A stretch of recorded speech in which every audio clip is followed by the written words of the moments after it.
नमस्कार दोस्तों, क्या आपको 115 दो 352 351 दो का नोटिस कोर्ट द्वारा प्राप्त हुआ है क्या? यानी कि आपके घर भी पुलिस एक ऐसा नोटिस लेकर आई है जहां पर 115 दो 352 351 बीएनएस लिखा हुआ है। अब आप घबरा जाते हैं कि आखिरकार ये क्या हो गया,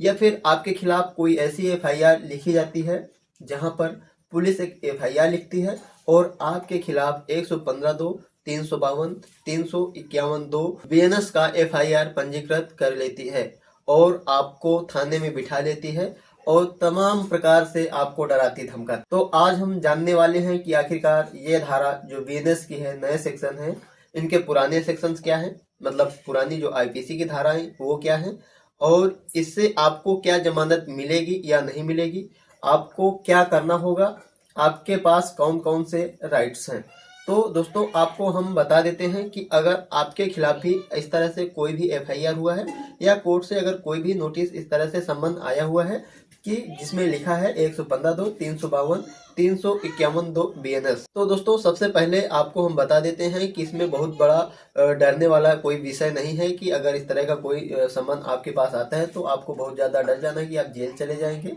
या फिर कुछ इस तरह का कोई भी डर नहीं है आपको पुलिस पकड़ के जेल भेज देगी। ऐसा कुछ भी यहाँ पर डरने वाली बात नहीं है। सबसे पहले आपको बता देते हैं कि जो बीएनएस की ये धाराएं हैं ये क्यों लगाई जाती हैं। दोस्तों, अक्सर छोटी छोटी बातों को लेकर के आपस में, पारिवारिक में या पड़ोस में या फिर अन्य कहीं पर भी हो सकता है, छोटी छोटी बातों को लेकर के आपस में विवाद हो जाता है। कोई एक दूसरे को गाली गलौज कर देते हैं या फिर किसी को थप्पड़ तो थप्पड़ मार भी देते हैं, या कोई धमकाने लगता है कि हम आपको जान से मार देंगे, गोली मार देंगे या ये कर देंगे, कुछ भी। ऐसी कंडीशन में क्या होता है कि जो ये धाराएं हैं विदेश की जो मैंने बताई हैं,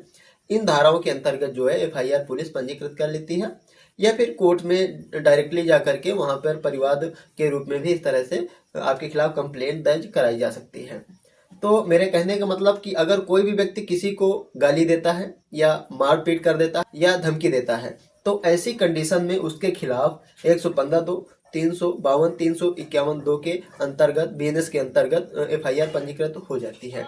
इसके बाद आपके खिलाफ अगर झूठी एफआईआर पंजीकृत हुई है, आपके पास कोई ऐसा एविडेंस है कि नहीं आप कहीं दूसरी जगह हैं, किसी ने फर्जी तरीके से आपको फंसा दिया है, आपके पास सीसीटीवी फोटो है, वो आप पुलिस को प्रोवाइड करा सकते हैं कि ये जो मुकदमा मेरे खिलाफ लिखा गया है वो फर्जी तरीके से लिखा गया है, या आप पुलिस को एफिडेविट भी दे सकते हैं। लेकिन अगर वाकई में आपने कोई भी इस तरह का क्राइम किया है, यानी कि विवाद किया है, अपराध किया है, तो फिर आपके खिलाफ जो मुकदमा लिखा गया है उसमें आपको जमानत लेनी पड़ेगी, कोर्ट में जाके जमानत लेनी पड़ेगी। और जमानत की अगर बात करें, अगर कोर्ट आप जमानत के लिए जाते हैं तो आपको जमानत आसानी से मिल जाएगी, क्योंकि ये जितनी भी धाराएं हैं ये जमानती हैं, इसमें आपको आसानी से जमानत कोर्ट